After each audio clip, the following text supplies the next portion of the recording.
ওই যে কুত্তায় কামড়াইছে রে বা পাগলা কুত্তায় কামড়ে এই যে মইল আগে 22 দিন হয় কামড়াইছি তাকে মইল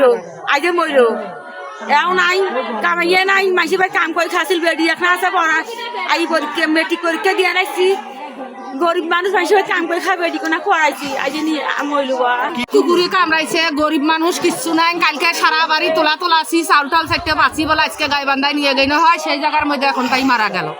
গ্রাম খুব আতঙ্কতা হয়ে গেছি এখন 4-5টা মরার পর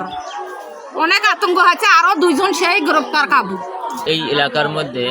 একটা কুকুরে 15-20 জনকে কামড় দেয়, তার মধ্যে ইজাবত 5 জন মারা গেল, এখন একজন মারা গেল, তাই সহকারে 5 জন ইজাবত মারা গেল। আমরা চাচ্ছি জেলা প্রশাসক এবং সরকারের কাছে আমি জানাচ্ছি যে এই অসহায় পরিবারগুলোরকে একটু যেন তারা সহযোগিতা করে এবং তাদের উন্নত চিকিৎসা যেন তারা পায়, এটাই আমি সরকারের কাছে দাবি জানাচ্ছি। স্বাস্থ্য বিভাগ এবং প্রাণী সম্পদ থেকে এখন পর্যন্ত এখানে কোনো লোক আসে নাই এবং তারা কোনো খোঁজ খবরও নেয়নি।